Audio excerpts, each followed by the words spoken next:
The Legacy of Kain, probably one of my all-time favorite series that has ever been created. The Legacy of Kain, Blood Omen, and Soul Reaver, three parallel storylines that converge and intertwine amongst one another, that intersect, and each plot point is subsequently revealed with each installment. And unfortunately, we have had the displeasure of not having a sequel released in the last 8 years, 7 years, I believe, since Legacy of Kain Defiance. Probably one of the most underrated games and undersold games of all time for absolutely no reason whatsoever. Let me explain to you what Defiance was like. Unfortunately, it's the only game I've had the pleasure of playing, but I've seen playthroughs of all the other ones just because I really wanted to catch up on the plot. It's Devil May Cry meets Legend of Zelda meets Badass Vampires. Voice acting up the wazoo.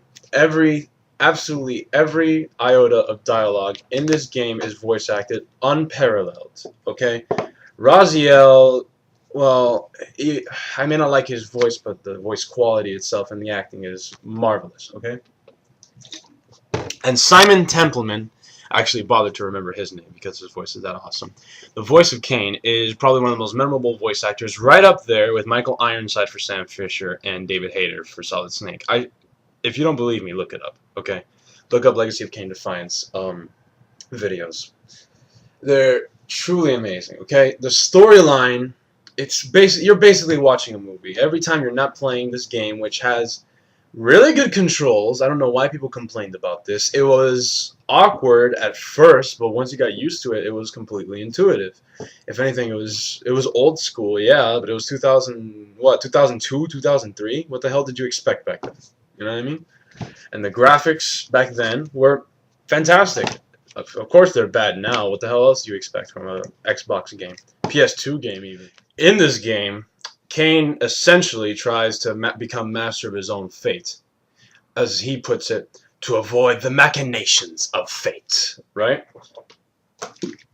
He's basically manipulating Raziel to do what he wants in order to prevent his own death from happening and completely destroy the fabric of reality and time, and in the process creates like 3 parallel universes which are followed in different installments of the series. So it's a mindfuck, alright? Absolutely every game is a mindfuck. Each one a successive mindfuck in a series of mindfucks that just come in your minds in an explosion of orgasmic bliss, cinematic awe, right?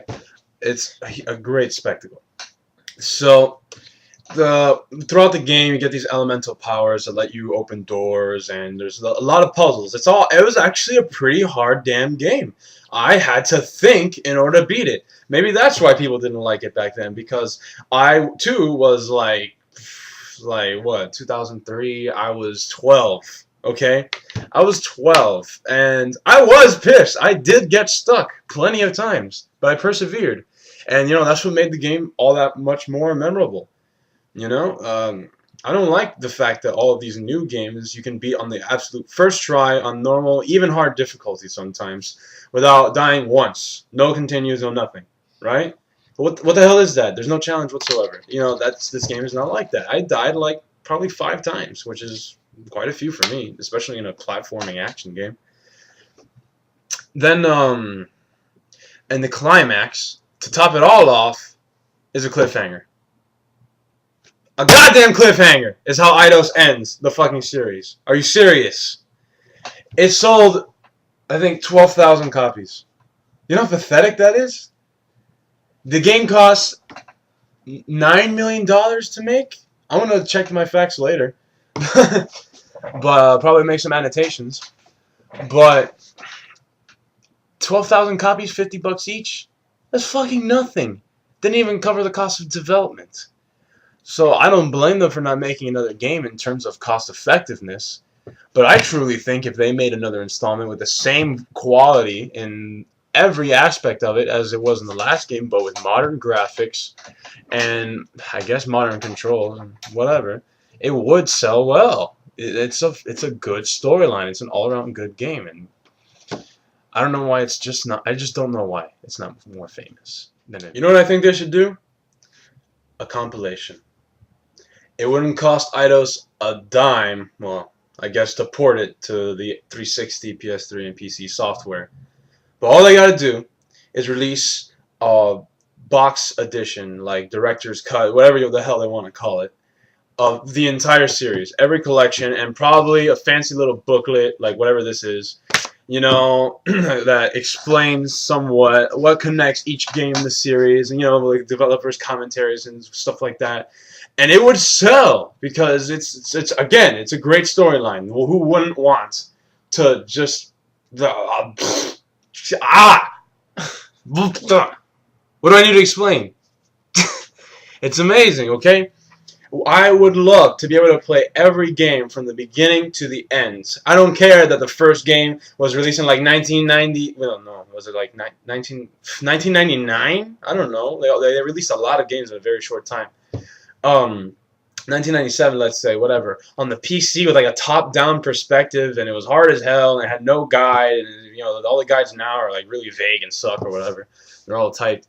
I don't care. I would still play all of them, and especially if it's like for the price of one game, and they could do nothing but profit from that because it doesn't even cost anything to make, just to program it into one, into either not one disc, if several, I don't see why Eidos doesn't just do that. Or if they even are Eidos anymore, are they?